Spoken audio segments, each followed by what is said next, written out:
Welcome to the Fantasy Champions Fantasy Football Podcast. What do we got today, Rick? We got this Week 6 waiver wire.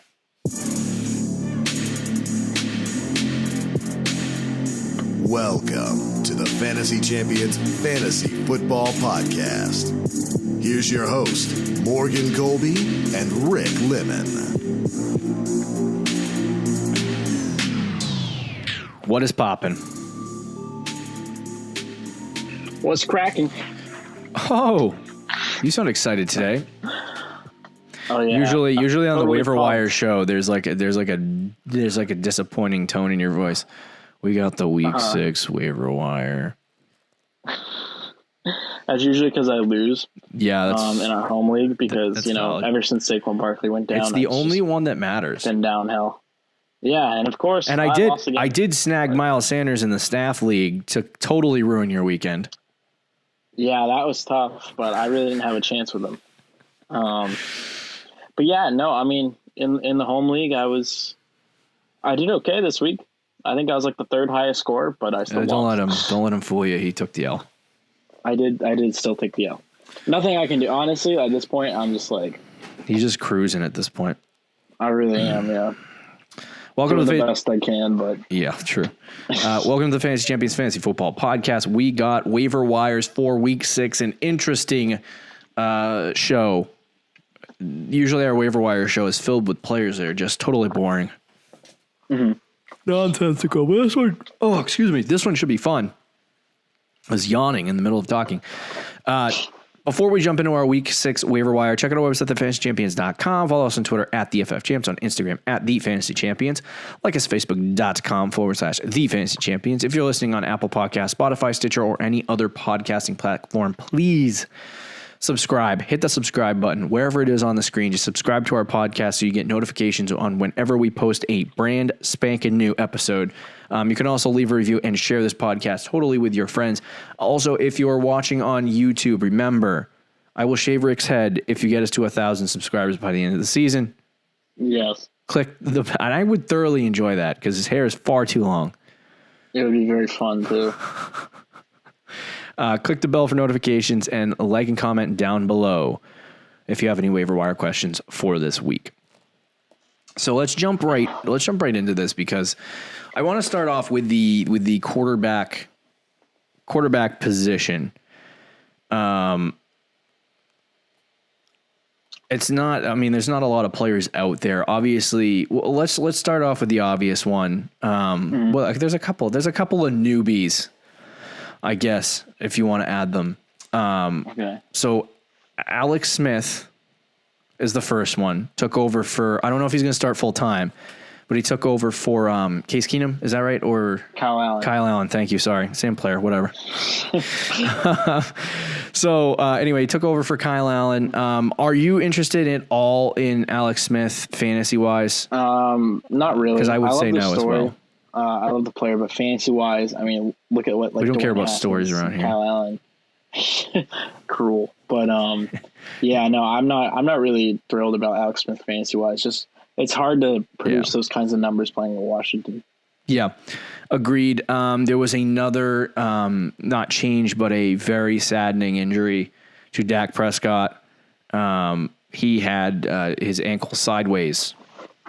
Yeah. And I heard about it, and somebody said we're Celtics fans, so we watched Gordon Hayward break his ankle in the game one of 3 years ago. I can't remember what it was. Yeah. But somebody in our group chat said, "Oh, it's a Gordon Hayward-like injury," and I was like, "What?" So then impulse. I think I said that. impulse straight to Twitter just to see the injury, and I watched it 3 times. I'm like, "What? Where is this?" And then I was looking at the wrong foot.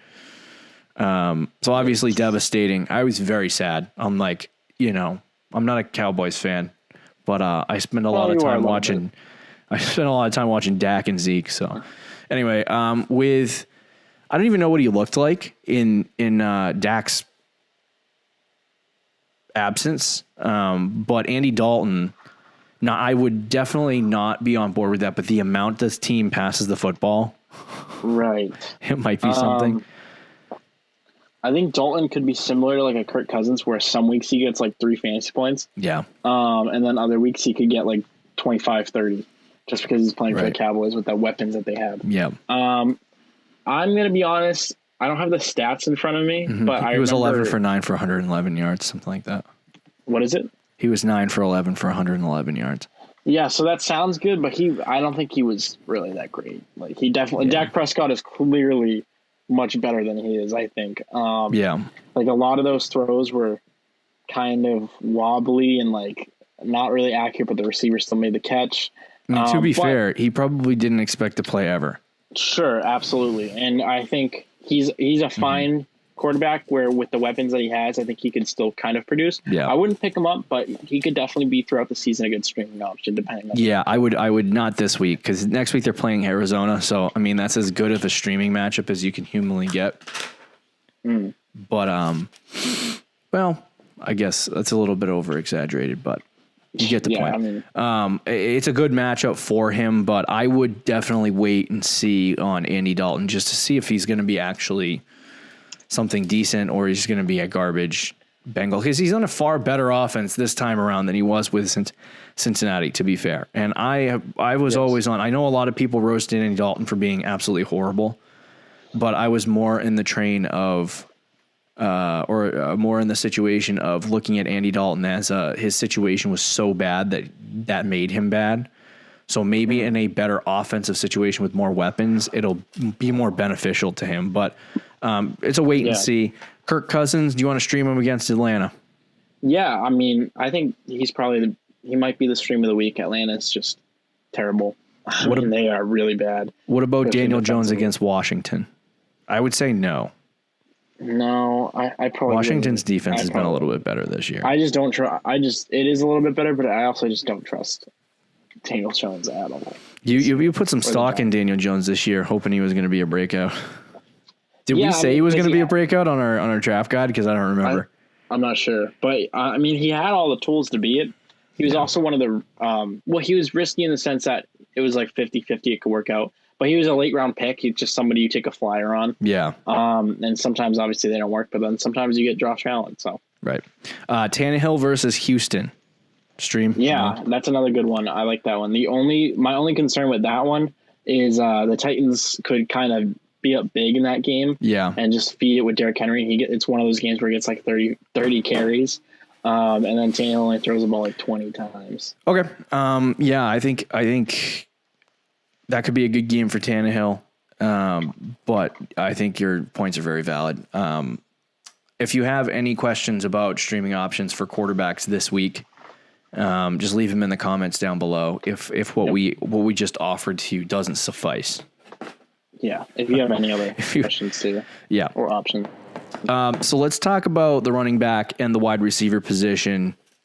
This one, I don't want to go too deep. Now, I want to preface this by saying that it is Monday. We have not watched whatever the game is tonight or the Titans Bills game on Tuesday. If that happens. So we don't have any information on either one of those games. So if something happens, obviously adjust, work on it. We have a waiver wire show article too coming out tomorrow. So that will more specifically probably have more stuff from Monday night. But because Tuesday is here, and just try to keep up to date as best you can. Yeah. So we do have a couple of things. There was a lot of injuries Sunday, and not a lot of injuries. Like 5 weeks ago, what was it? 3 weeks ago when we had like everyone get hurt. Right. It wasn't like that. There was just some big names that got hurt. Dak, Dalvin Cook. So obviously you have to adjust. And I think at the running back position, Alexander Madison is probably the biggest ad of the week. And the reason why I say this week's waiver wire is more interesting is because you can actually get startable assets out of it. As far as I'm concerned right now, they said that the MRI on Dalvin Cook's groin was good news. I'm assuming that he's going to be out for at least 2 to 3 weeks. Now, Alexander Madison goes in last night. And everyone was like, he's not. Well, I was so funny. Dalvin Cook is a better running back than Alexander Madison. Don't take this the wrong way. But the announcers were like, "Oh, Alexander Madison's a good little player, but he's not nearly as good as Dalvin Cook." And then he proceeds to rush 20 times for 112 yards. Yeah, no, he's still a very good. He's one of the best handcuffs in the league. I mean, we've talked about that the last 2 years. Yeah. So, in terms of Alexander Madison, he right now is owned in only 40% of leagues. So, wow. If you, I know he's owned in our league, and I'm pissed about it. It gives a team in our league more running backs, I guess. Austin picks up all kinds of backup running backs. I guess. So sad. So anyway, a 40% owned in leagues now. Alexander Madison, depending on, obviously, I don't know if by Wednesday, assuming that's when your waivers go through, if by Wednesday you don't have enough information on Dalvin Cook. Yeah. If Dalvin Cook is out 3 to 4 weeks, I would put $50-something on Alexander Madison. If he's out longer, I would up it to 60, somewhere around that, and 200.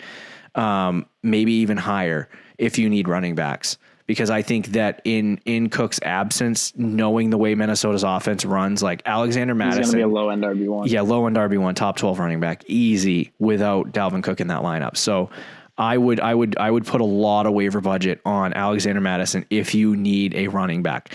Now is the time. It's week 6. Your waiver budget is not going to be there next year if you hold on to it. No point. Yeah. If your league allows trading waiver budget, that's still an option for you in leagues. So if you run out of waiver budget, you can reaccumulate that through trading. If you play your cards right. But I would definitely pick up Alexander Madison. He's my pickup of the week, and just know you're getting a startable week to week running back if you pick him up. Right. Yeah. He's my pickup of the week as well. If Dalvin Cook misses any time, like you said, we don't really know all the information right now with Dalvin Cook. Mm-hmm. So it's kind of like, he's going to miss 2 weeks, 3 weeks, 4 weeks, five weeks, whatever it is. Depending on how much that is and what you learn by Tuesday night, Wednesday. I mean, hopefully you'll know the information by then, but if you do, you're going to want to put a lot of money on Alexander Madison, because even if it's only 2 weeks, the next 2 weeks, Alexander Madison, you have a low end RB1. So you're going to want to put a lot of stock into that, especially like you said, if you need running backs, if you have an injury, like if you have Nick Chubb, Austin Eckler, if Christian McCaffrey, who he may or may not play this week, but if you have an injury at that position, or you just have a need at running back, Alexander Madison is 100% the guy you should go after. Now, I hate to say this, because you look at the waiver rankings on the Fantasy Pros website. It's under research, I believe. So if you want to go look at that on your own time. I know a lot of people don't know where to find owned percentages. But that's where I find them, generally speaking. But anyway,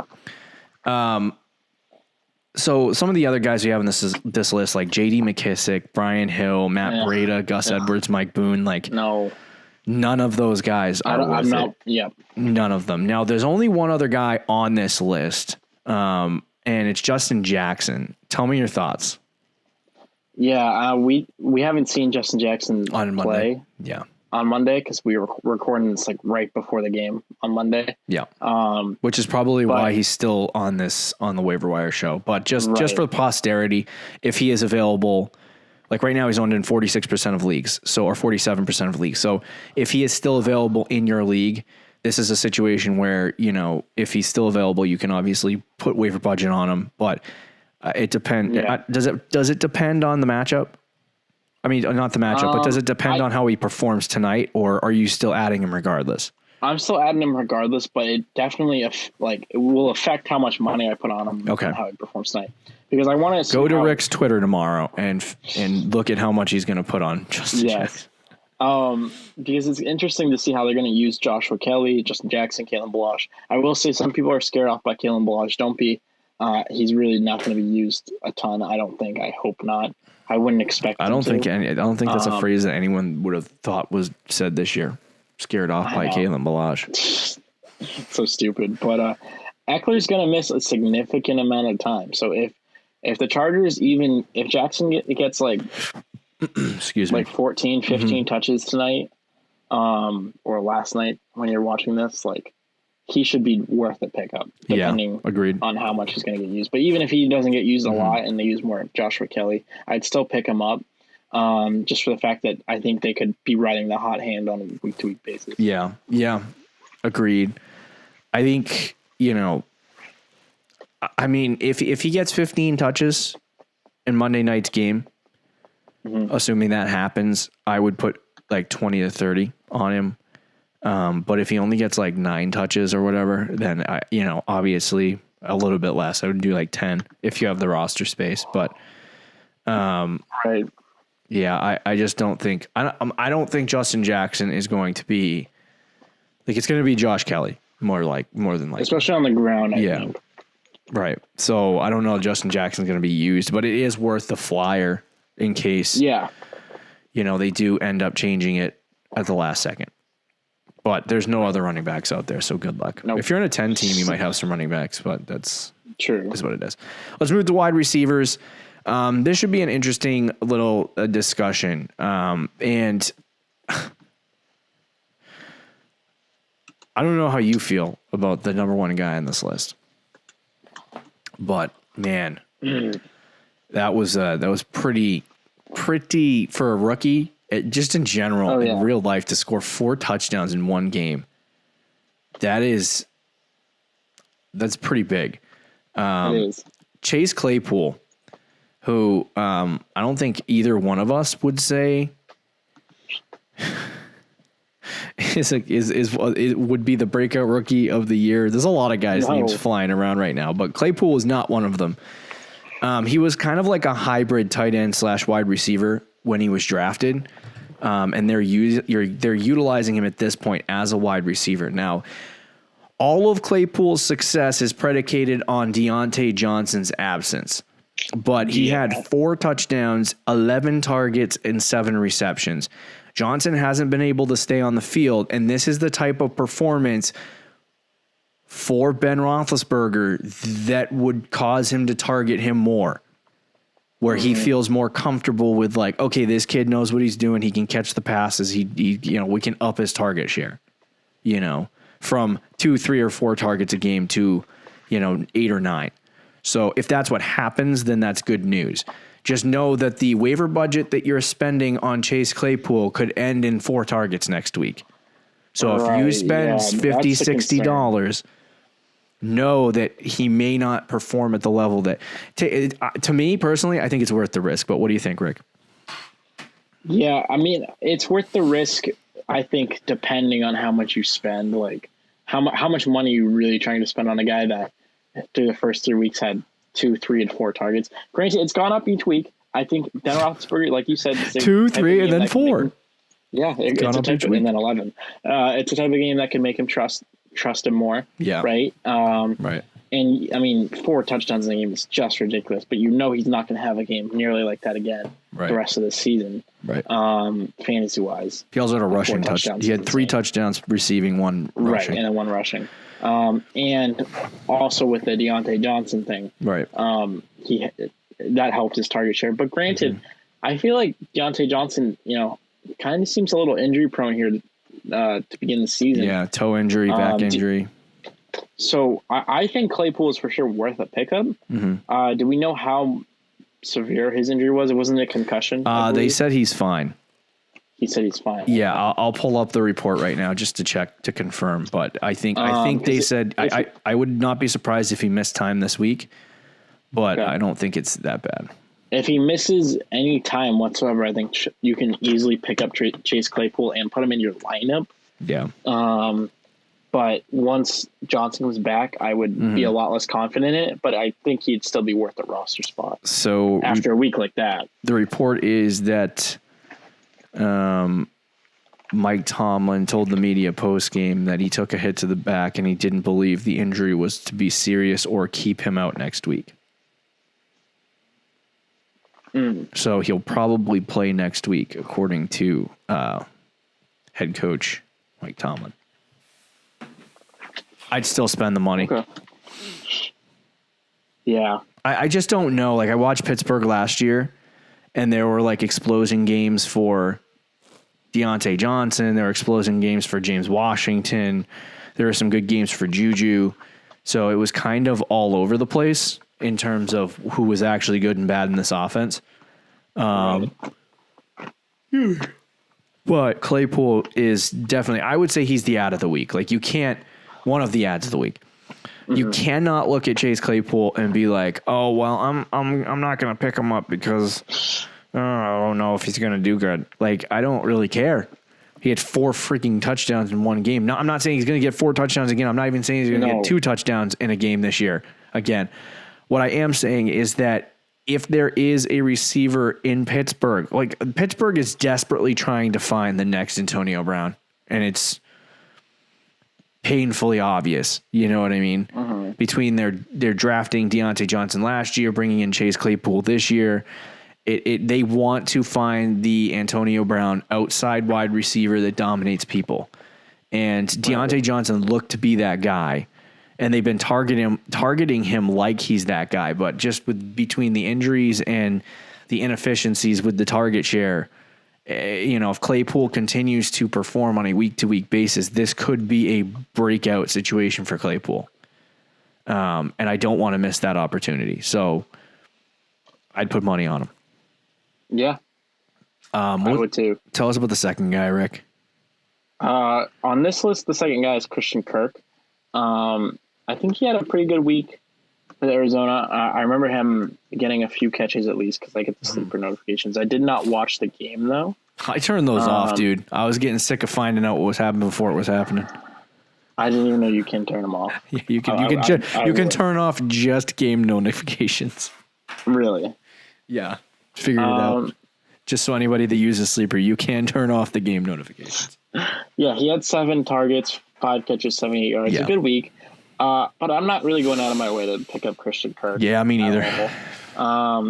He had a good week this week, but I feel like it's probably going to this is all he's going to do for most of the season. Just have like a 5-catch, 50-yard something game, or 70-yard game, which is good and solid, but I think there's just other guys out there. Yeah. Unless there's an injury to like Hopkins or Fitzgerald, because those guys are still getting involved in the offense. Mm-hmm. Fitzgerald's still getting involved in the offense, and then obviously Hopkins is the offense pretty much. Yeah. So as long as those 2 guys are still there and breathing, it's hard for me to justify putting money on Christian Kirk. Okay, let's play a game. Okay. I'm going to pick a player on this list, and you're going to pick a player on this list. Give me one player left that you would want to add this week. For the wide receivers? Yeah.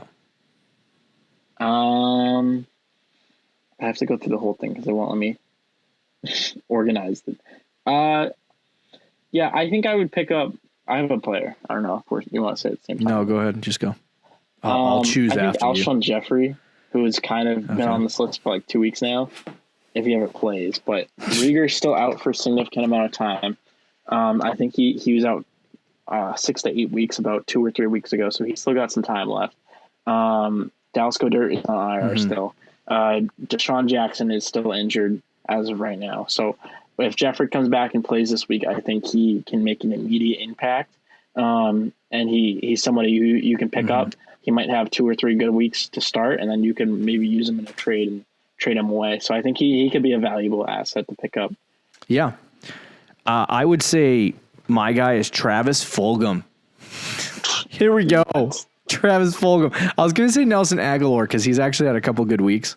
He has. But, Fulgham came kind of out of nowhere. He's 25 years old. Hasn't really had, I don't think he's played two seasons in the NFL. So he came in the NFL when he was 23, I believe. So anyway, he played for Detroit last year for some time, and now he's playing for Philadelphia. Philadelphia's been looking for a wide receiver. You just talked about a Philly wide receiver. I'm talking about a Philly wide receiver. Okay. Travis Fulgham is probably not going to be picked up in any leagues. No. So he's free. He's free. He had 13 targets, 10 receptions, 152 yards, and a touchdown this week. Sheesh. Yeah, he was crazy good in that game. So I feel like it's worth the ad just to see if they're going to continue targeting Fulgham. there's been a lot of assets that the Eagles have lost this year in terms of target share, and Carson Wentz has been desperately trying to find a guy to throw the football to. Their offense looked significantly better this week against a Pittsburgh Steelers defense that is tough. So, Fulgham definitely becomes a guy that I would run out and try to pick up this week. Okay, that's an interesting one. And then some, honorable mentions. I would say Nelson Aguilar. Aguilar has. Yeah, that's not too bad. Do you think when Bryan Edwards comes back, because he's been injured, he might take the starting role from him, or do you think it won't? I have no idea. I don't know when he comes back. I'm looking at Aguilar's stats. Yeah, he's had 2 touchdowns in consecutive weeks, getting 12 and 13 fantasy points, but he hasn't had any targets. So it's not exciting. But anyway, let's talk about tight ends, see if there's any available at this point. There never really is any tight ends available ever at this point in the season. So let me just pull up some guys here. I'm looking at the list. It's gross. So, is Logan Thomas, no. Chris Herndon, no. No. Trey Burton, no. Tyler Eifert. There's literally nobody in here. Good luck. Good luck, fantasy people, this week with your tight ends. It's kind of hard with the tight end. If you have any tight end specific options, we're back to tight end sucking, by the way. Yeah. They're complete trash again. Congratulations. All tight ends, with the exception of Travis Kelce and George Kittle, are bad. I think if you have there's tight ends out there that are solid that you can start on a week, like Mark Andrews, Darren Waller, like those guys are fine to start on a week-to-week basis. If you don't have one of those guys that can get you like 10 points a week, though, it is kind of tough. Yeah. If you have any questions about tight ends, leave them in the comments. But that'll do it for this episode of the Fantasy Champions Fantasy Football Podcast. Thank you for listening to the Waiver Wire show for week 6. We're in week 6, friends. I was counting it out. Oh my goodness. And we have about 8 weeks of the regular season to go or something like that. So don't forget to check out our website, thefantasychampions.com. We'll talk to you tomorrow, guys. Later. Thank you for listening to the Fantasy Champions Podcast. Make sure you subscribe on iTunes and YouTube and follow us on Twitter @TheFFChamps.